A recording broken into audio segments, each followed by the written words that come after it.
Kahit mamatay, sa Pilipinas ko gustong mamatay.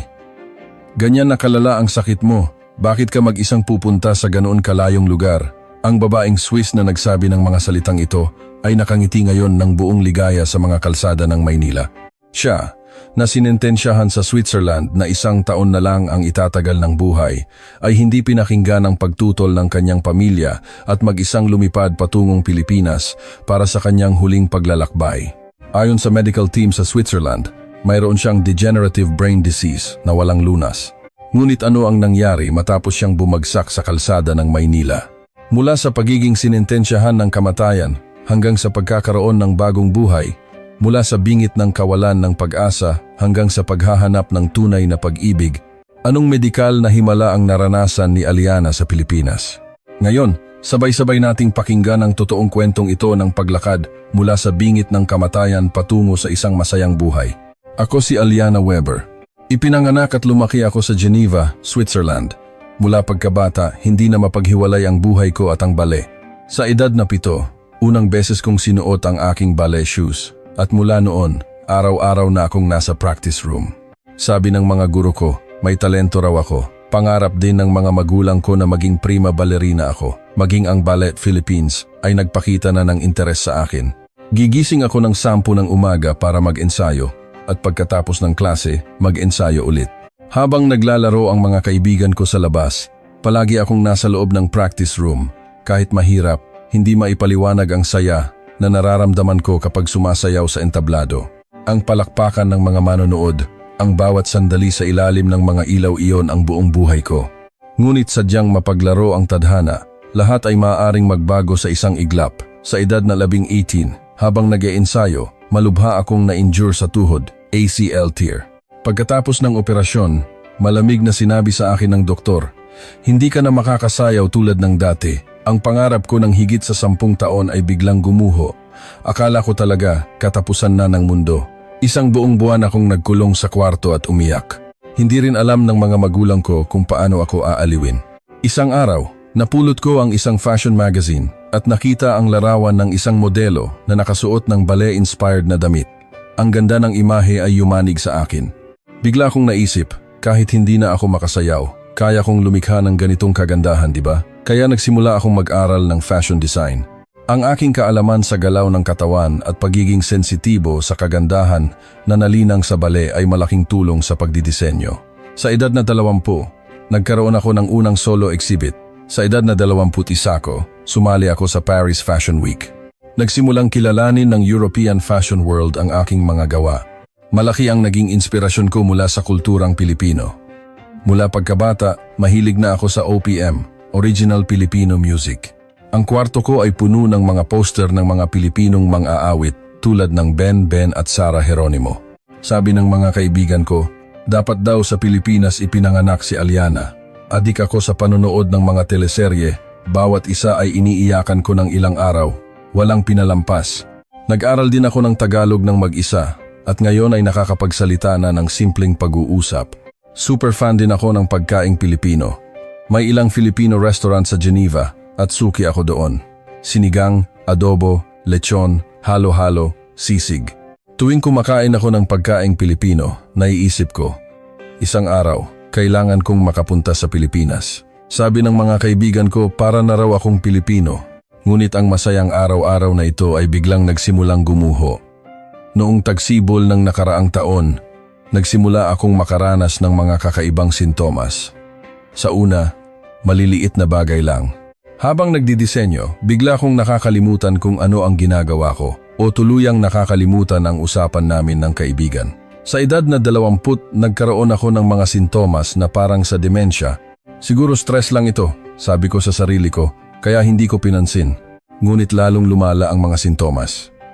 Isang araw, hawak ko ang lapis para mag-drawing at natulala ako ng mahigit 1 oras. Nang magkamalay ako, puro kakaibang linya lang ang nasa sketchbook ko.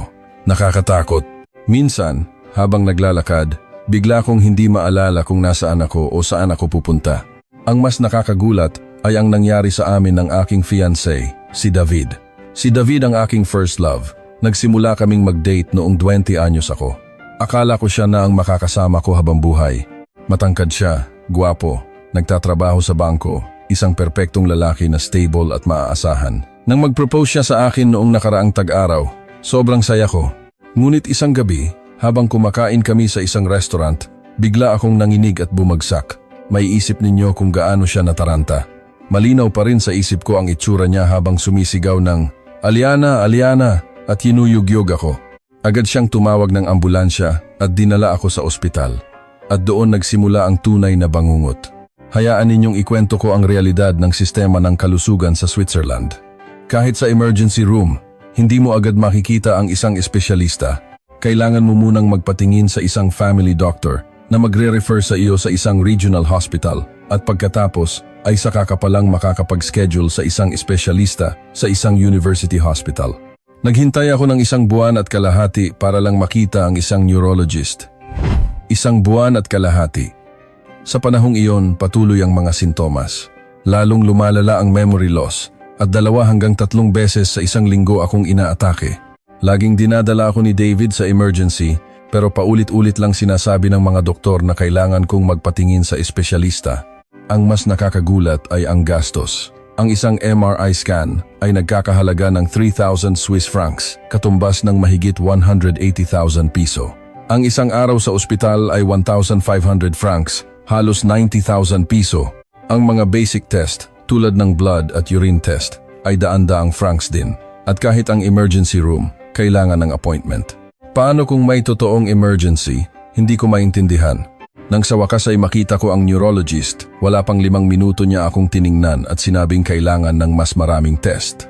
Ni-refer niya ako para sa EEG, spinal tap at genetic testing na bawat isa ay kailangang hintayin ng ilang linggo. At mga kaibigan, ang sumunod ay talagang hindi ka panipaniwala. Pagkatapos ng ilang buwang paghihintay sa mga resulta, ang sinabi sa akin ng doktor ay nagpapalamig pa rin sa buo kong katawan hanggang ngayon. Ito ay Creutzfeldt-Jakob disease, isang degenerative brain disease. Walang lunas. Siguro 1 taon na lang ang natitira sa iyo. Nang marinig ko iyon, nablangko ang isip ko. 25 anyos, may taning na ang buhay. 1 taon na lang ba talaga? Nanginginig kong tanong. Ngunit malamig na sumagot ang doktor. I'm sorry, but that's it. Ang dami ko pang pangarap. May mahal akong tao. Ang dami ko pang gustong gawin. Biglang sinentensyahan ng 1 taon. Hindi ko matanggap. Ang mas nakakadismaya ay ang ugali ng Swiss medical team. Bawat departamento ay kanya-kanya. Ang neurology ay sa imaging lang tumitingin, ang pathology sa mga report, at ang immunology ay sa ibang test naman. Walang komunikasyon sa isa't isa. Nang magtanong ako kung may ibang paraan ng paggamot, sinabi lang nila, "Bumalik ka pagkatapos ng 6 na buwan para sa follow-up." Ang aking fiancé, si David, sa una ay nagsabing sasamahan niya ako hanggang sa huli. Ngunit habang lumilipas ang panahon, unti-unti siyang lumayo. Ang gastos sa pagpapagamot pa lang ay daan-daang libong piso kada buwan, isang malaking pasanin. At higit sa lahat, ang pressure ng pagpapakasal sa isang taong may taning na ang buhay ay napakabigat. Pagkatapos ng 3 buwan, kinansela namin ang aming engagement. "I'm sorry, hindi pa ako handa," sabi niya. Nang marinig ko iyon, naramdaman kong tinalikuran na ako ng buong mundo. Hindi rin alam ng mga magulang ko kung paano ako aaliwin. Sabi ni Papa, magpatingin kami sa ibang ospital. Ngunit pareho lang ang diagnosis na ibinigay ng ibang ospital sa Switzerland. Si Mama naman ay iyak lang nang iyak araw-araw. Ang ambiyanse sa bahay ay parang sa isang burol. Ngunit mga kaibigan, kahit sa gitna ng kawalan ng pag-asa, may isa pa akong hiling, ang Pilipinas.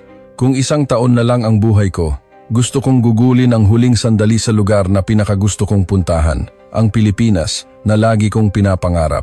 Gusto kong doon gugulin ang natitirang mga araw ko, manood ng mga concert ng OPM, kumain ng maraming masasarap na pagkaing Pilipino, at makipag-usap sa mga tao gamit ang Tagalog. Mariing tumutol ang aking mga magulang. "Ganyan na kalala ang sakit mo. Bakit ka mag-isang pupunta sa ganoon kalayong lugar?" sabi nila. Pinigilan din ako ng mga doktor sa Switzerland. Sinasabing mapanganib ang paglalakbay at hindi alam kung kailan ako aatakehin. Nag-aalala sila kung ano ang mangyayari kung atakihin ako sa Pilipinas. Ngunit buo na ang desisyon ko.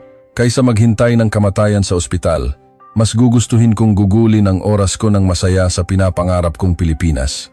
Idineklara ko, kahit mamatay, sa Pilipinas ko gustong mamatay. Wini-withdraw ko ang pera ko sa bangko, inayos ang bahay, at nagpaalam sa mga kaibigan. Akala ng lahat, ito na ang aking huling paglalakbay. Ganoon din ang akala ko. Ang plano ko ay manood ng isang concert sa Pilipinas, kumain ng masasarap na pagkain, mag-enjoy sa magagandang tanawin, at pagkatapos ay tahimik na ipikit ang aking mga mata.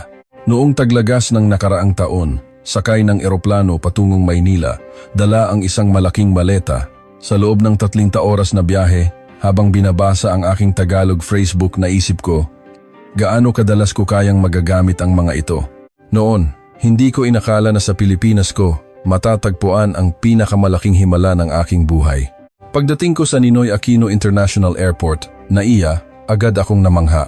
Ang mga staff sa airport ay hindi lang marunong mag-Ingles, kundi napakabait pa sa pagturo ng direksyon. Ang mga anunsyo sa loob ng sasakyan ay may Ingles, na nagpapakita kung gaano kaalaga ang Pilipinas sa mga dayuhan. Hindi tulad sa Switzerland na kahit may 4 na official languages, isa lang ang ginagamit sa bawat rehiyon. Habang nasa biyahe papuntang Bonifacio Global City, BGC, tinitingnan ko ang mga tanawin sa labas. Ramdam ko na nasa Pilipinas na talaga ako. Ang mga eksenang nakikita ko sa teleserye ay nasa harap ko na ngayon. Ang galing! Nag-book ako ng kwarto sa isang hotel malapit sa BGC High Street. Nakita ng may-ari na hirap akong magtagalog kaya kinausap niya ako sa Ingles. Kung may kailangan ka o masama ang pakiramdam mo, sabihin mo lang sa akin. Mairerekomenda kita sa malapit na ospital, sabi niya. Ang init ng kanyang pagtanggap ay nakakataba ng puso. Ang mga unang araw ay parang panaginip. Nanood ako ng mga street performer sa BGC. Sumubok sumayaw sa mga dance workshop at nagkaroon ng mga kaibigang Pilipino. Nang magpasalamat ako sa isang barista gamit ang aking hirap na Tagalog, nag-thumbs up siya at pinuri ako. Bawat araw ay bago. Ang fishball at kwek-kwek sa kalye ay masarap, ang taho ay matamis at mainit, at kahit kakaiba ang amoy ng bagoong, masarap pala kapag nasanay ka na. Katulad ng mga nakikita ko sa mga travel vlogs. Nag-shopping ako sa Greenbelt, bumisita sa Intramuros, at umakyat sa isang rooftop bar para makita ang skyline. Bawat araw, may bago akong natutuklasan. Para sa akin na nasa bahay at ospital lang sa Switzerland, hindi ka panipaniwala na kaya ko palang maging ganito kasaya. Ngunit sa ika-5 araw, may nangyari. Sumali ako sa isang cultural dance workshop sa BGC. Habang sinusubukan kong aralin ang mga galaw ng tinikling, biglang sumakit ng matindi ang ulo ko. Nanginig ang buong katawan ko at bumagsak na lang ako. Bago ako mawalan ng malay, naisip ko, dito na ba matatapos ang lahat sa Pilipinas? Ngunit mga kaibigan, dito nangyari ang tunay na hindi ka panipaniwalang bagay. Pagmulat ko ng mga mata, puting kisame ang nakita ko. Nasaan ako? Nang bumalik ang aking ulirat, tiningnan ko ang paligid. Malinaw na nasa ospital ako, ngunit iba ang pakiramdam kumpara sa mga ospital sa Switzerland. Sa tabi ko, may isang gwapong lalaki na nakasuot ng doctor's coat. Gising ka na pala. Ako si Dr. Miguel de la Cruz, isang neurologist dito sa St. Luke's Medical Center. Nahimatay ka sa BGC at ako ang nagbigay ng first aid sa'yo. Sa sandaling iyon, sobrang gulat ko. Sa Switzerland, kahit sa AR, mahirap makakita ng espesyalista. Pero dito, isang dayuhan na nahimatay sa kalye ay personal na inasikaso ng isang neurologist. Anong nangyayari? Maraming salamat po. Pero, magkano po ang babayaran ko? Nag-aalala kong tanong. Sa Switzerland, ang isang pagpunta lang sa ER ay nagkakahalaga ng daan-daang libong piso, kaya laging problema ang bayarin. Ngunit ngumiti si Dr. De La Cruz at sinabing, huwag kang mag-alala, pwede kang mag-apply para sa emergency medical assistance. Kahit dayuhan, tinutulungan ng Pilipinas sa mga emergency situation. Hindi ako makapaniwala.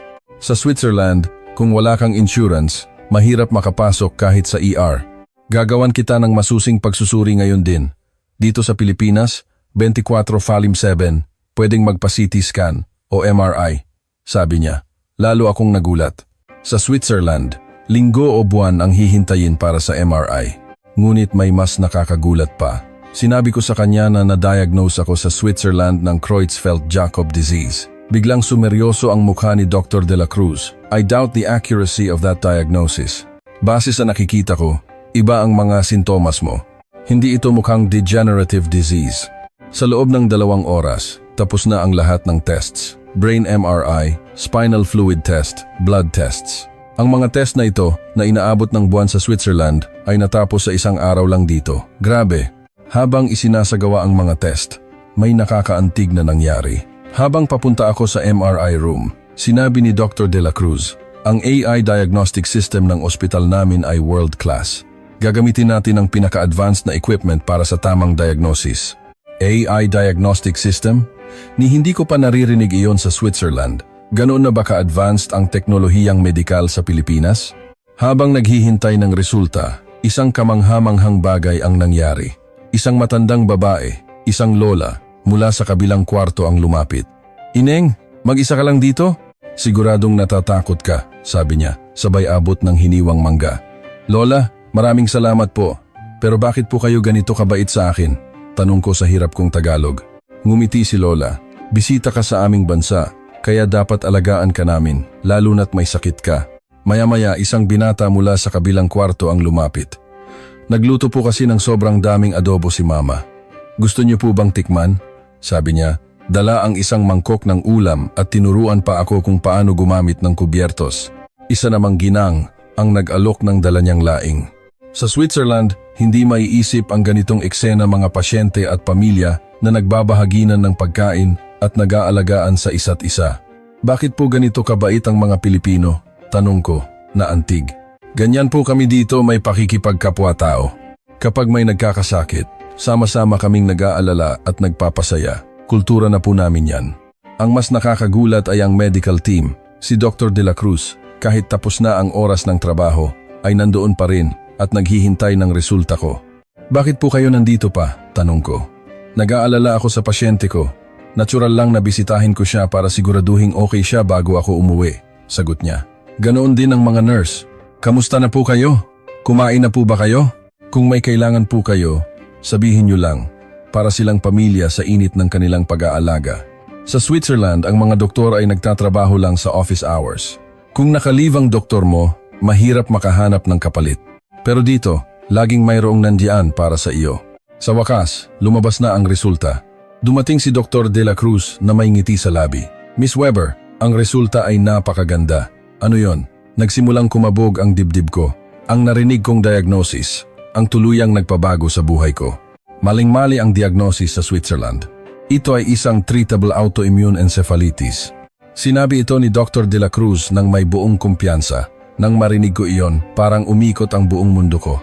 Hindi terminal, may lunas. Ito ay anti-NMDA receptor encephalitis, isang autoimmune disorder. Ang recovery rate ay umaabot sa 80%. Nang marinig ko ito, napaiyak ako. At may mas nakakagulat pa. Ang ospital namin ay may multidisciplinary team. Neurologist, immunologist, rehabilitation specialist, nutritionist, lahat ng eksperto ay magtutulungan para sa paggamot mo. Multidisciplinary team? Unang beses kong narinig ang terminong iyon. Oo, isa iyan sa mga kalakasan ng Philippine healthcare. Sa Switzerland, hiwa-hiwalay ang bawat departamento. Dito, sabay-sabay silang nagmi-meeting para pag-usapan ang plano ng paggamot. 2 araw pagkatapos, nagkaroon nga ng multidisciplinary conference. 7 eksperto ang nagtipon para sa akin. Hindi ito mangyayari sa Switzerland. Ang gastos sa mga test dito ay wala pa sa 1,010 ng presyo sa Switzerland. Dahil may PhilHealth at medical assistance tayo, kahit dayuhan, sakop ng emergency aid, paliwanag ni Dr. De La Cruz. Ang immunotherapy na dinevelop namin ay kinikilala na rin sa Europe. Aktibo ang Pilipinas sa medical research, kaya mabilis lumabas ang mga bagong treatment. Buong pagmamalaki niyang sinabi. Nang gabing iyon, tinawagan ko sa video call ang kaibigan kong si Marie sa Switzerland. "Magagamot ako, Marie. Mali ang diagnosis sa Switzerland." "Talaga? Pero inaalagaan ka ng pamilya ng ibang pasyente at 24,007 ang alaga ng medical team?" "Oo, parang pamilya talaga. Nagbabahaginan sila ng pagkain at bumibisita ang doktor kahit tapos na ang duty niya." Medyo malamig ang reaksyon ni Marie. "Wala na bang personal boundaries dyan? Magkano ang gastos?" Wala pa sa 1,010 ng gastos sa Switzerland, pero mas maganda pa ang level ng treatment. Hindi makapaniwala si Marie dahil para sa kanya, ang Switzerland ang pinaka-advanced sa medisina. Nang magsimula ang treatment, kamangha-mangha ang pagbabago. Nagsimulang bumalik ang memorya ko at nabawasan ang mga atake. Araw-araw, ramdam ko ang paggaling. Araw-araw, ramdam ko ang dedikasyon ni Dr. De La Cruz sa kanyang propesyon at ang kanyang malasakit sa mga pasyente. "Doktor, bakit po kayo nagdoktor?" Tanong ko isang araw. Kapag nakikita kong gumagaling ang pasyente at ngumingiti, iyon ang pinakamasayang pakiramdam. Lalo na ang mga tulad mo, Miss Weber, na nagdusa dahil sa maling diagnosis. Malaking kaligayahan na makita silang gumaling matapos makuha ang tamang lunas. Noon, nagsimulang tumibok ang puso ko sa ibang paraan. Hindi na lang bilang doktor at pasyente, kundi parang may espesyal na namumuo. Sa unang buwan ng treatment, nakatanggap ako ng balita. Tumawag ang ex-fiancé kong si David. Aliana, totoo bang magaling ka na? Ang sakit na hindi magamot sa Switzerland ay nagamot sa Pilipinas? Ano ang mali nating nagawa? Puno ng pagsisisi ang boses niya. Hindi rin makapaniwala ang mga magulang ko. Ngayon, may bago akong problema.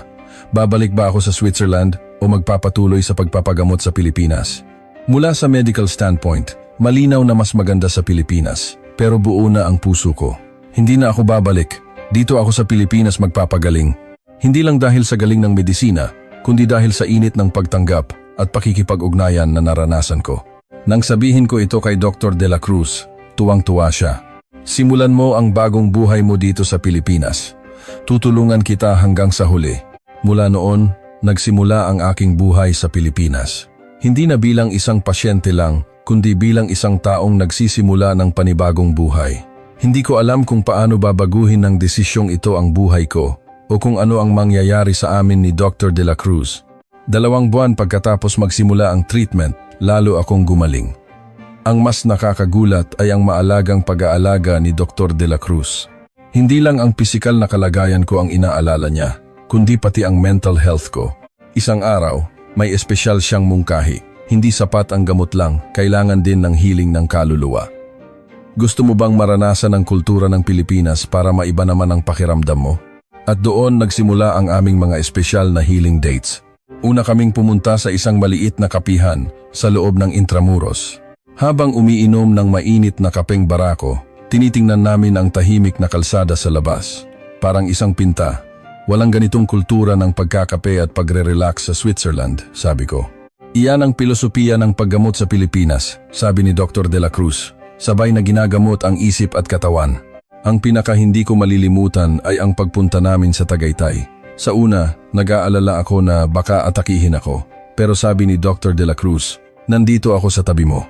Huwag kang mag-alala, dala ko ang emergency medicines mo. Habang naglalakad kami at tanaw ang Bulkang Taal, sinabi ko, ang Swiss Alps ay maganda, pero malamig at intimidating. Ang mga bundok sa Pilipinas ay mainit at welcoming, tulad ng healthcare ninyo. Ngumiti siya, ang ganda ng comparison mo. Ngunit mga kaibigan, may hindi inaasahang nangyari. Bigla akong nahilo at nawalan ng balanse. Mabilis akong sinalo ni Dr. De La Cruz. Sa sandaling iyon, sobrang lapit ng aming mga mukha. Sa ilalim ng sinag ng araw, nakita ko ang pag-aalala sa kanyang mga mata. May kakaibang kuryenteng dumaloy. Pasensya na, hindi pa pala ako totally magaling, nahihiya kong sabi. Dahan-dahan lang, palagi kitang babantayan, sabi niya. Ngunit parang hindi lang medikal ang kahulugan noon. Ang tunay na makasaysayang sandali ay nangyari sa isang rooftop bar sa BGC.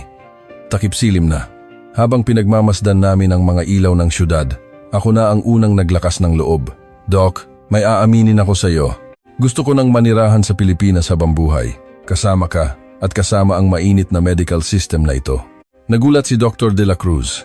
Tiningnan niya ang sinseridad sa aking mga mata at sinabing, sa totoo lang, ganoon din ang nararamdaman ko.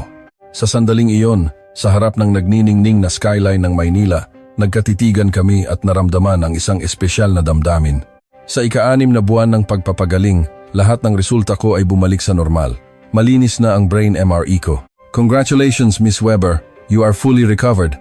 Masayang sabi ni Dr. De La Cruz, parang panaginip. Ngunit may mas malaking pangyayari pa. Ang kwento ko ay na-feature sa media sa Switzerland at naging viral sa buong Europe. Ang headline, babaeng Swiss na sinentensyahan ng kamatayan, tuluyang gumaling sa Pilipinas. Dahil dito, nagkaroon ng Swiss-Philippine Medical Exchange Agreement. Nang araw na lalabas na ako sa ospital, ang mga pamilyang nakasama ko doon ay nagpaalam. Yung lola na laging nag-aalaga sa akin, umiiyak na sinabi, ituring mo na kaming pamilya mo dito. Ang Pilipinas na ang pangalawa mong tahanan. Ilang buwan matapos akong gumaling, dinala ako ni Dr. Miguel sa BGC, sa mismong lugar kung saan ako unang bumagsak. Aliana, natatandaan mo ba ang lugar na ito? Pagkasabi niya niyon, bigla siyang lumuhod. Nagtipo ng mga tao, pero hindi niya pinansin. Inilabas niya ang isang singsing. Sa lugar na ito ka bumagsak, at sa lugar na ito rin ako nahulog para sa'yo. Kung iniligtas ng medisina ng Pilipinas ang buhay mo, ikaw naman ang nagligtas sa buhay ko. Will you marry me? Tumulo ang luha ko. Hindi ko inakala na sa lugar kung saan ako nagpunta para mamatay, doon ko matatanggap ang pinakamagandang proposal. Nagpalakpakan ng mga tao sa paligid. Ang balita ng aming kasal ay kumalat. Nagpakasal kami sa isang magandang seremonya na pinaghalo ang kulturang Pilipino at Swiss. Ang pamilya ko mula Switzerland ay dumating at nag-south ng Barong at Filipiniana. Nandoon din ang mga staff ng ospital at si Lola na masayang-masaya na nakapag-asawa ng mabuti ang alaga niya. Pagkatapos naming ikasal, nagsimula ako ng isang fashion brand na pinagsasama ang mga tela ng Pilipinas tulad ng pinya at inabel sa disenyo ng Switzerland. Naging matagumpay ito.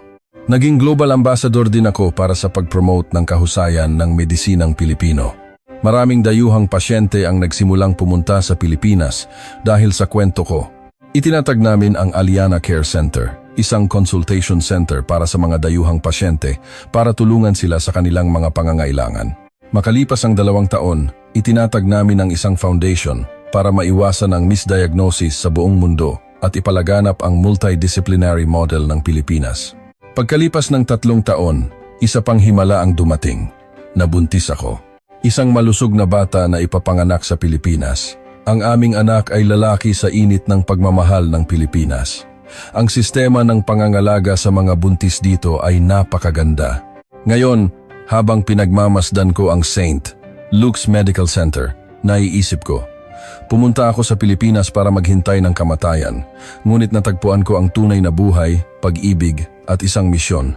Ang pangalan ng anak namin ay napagdesisyunan na Hiraya, isang magandang salitang Tagalog na nangangahulugang bunga ng pag-asa, at Heidi, isang klasikong pangalan sa Switzerland. Nang ipanganak ko ang aming malusog na anak na babae, si Hiraya Heidi, niyakap ako ni Miguel at sinabing, "Salamat sa pagdating mo sa Pilipinas. Salamat sa pagbibigay sa akin ng pagkakataong maging bahagi ng himalang ito." Ngayon, kapag may nagtatanong sa akin kung ano ang pinakamahalaga sa aking kwento, lagi kong sinasabi, hindi ang teknolohiya, kundi ang pusong hindi sumusuko, ang isang medical team na may tunay na malasakit, at isang lipunang kasing init ng isang pamilya. Nasa Pilipinas ang lahat ng iyon. Kung ikaw ay nasa gitna ng kawalan ng pag-asa ngayon, alalahanin mo ang aking kwento. Maaaring ang himala ay naghihintay lang sa'yo. Para sa akin, ang himalang iyon ay nasa Pilipinas. Ngayon, habang karga ko si Hiraya, nakatayo kami sa isang balkonahe sa BGC, tanaw ang siyudad na nagbigay sa akin ng pangalawang buhay. Niyayakap kami ni Miguel. Ang aming pamilya ay nakatingin sa skyline ng Maynila. Pumunta ako sa Pilipinas para mamatay, ngunit natagpuan ko ang buhay. Pumunta ako para sa isang katapusan, ngunit natagpuan ko ang isang simula. Pumunta ako para magpaalam sa mundo, ngunit tinanggap ako ng isang bagong mundo. Ito ang regalo sa akin ng Pilipinas. Ito ang himala ng pag-ibig.